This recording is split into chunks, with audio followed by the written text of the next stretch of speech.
আমাদের 27 কল্যাণপুর প্রমোদনগর বিধানসভার অন্তর্গত মেইন কল্যাণপুর বাজার, যেটা বিগত দিনেও আমরা বেকারদের কর্মসংস্থানের জন্য দুতাল ভবন মার্কেট তৈরি করেছি, বেকার স্টল করেছি এবং অত্যন্ত আমরা খুশি যে এই সময়ের মধ্যে একটা বিরাট সংখ্যক বেকারদের সেখানটায় কর্মসংস্থান হয়েছে।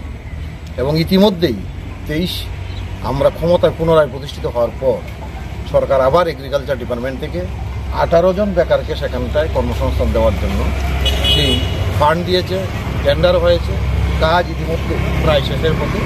প্রায় 18টা বেকার স্টল, বাজেটটা ছিল আমাদের, টেন্ডার হয়েছিল 48 লক্ষ টাকা।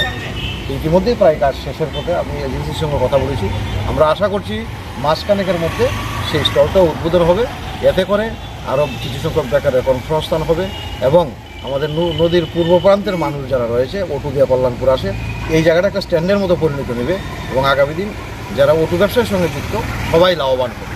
আসলে মূল বক্তব্য হচ্ছে কল্যাণপুরকে চেষ্টা করছি আমরা সুন্দরভাবে সাজিয়ে তোলা এবং অনেকটা কল্যাণপুর আজকে পাল্টে গেছে এবং উন্নয়নের যে একটা ছোঁয়া, সেটা কল্যাণপুরের মানুষ আজকে আমরা সবাই বুঝতে পারছি এবং তার জন্য আমি আমার সরকার এবং রাজ্যের মুখ্যমন্ত্রীকে ধন্যবাদ জানাই।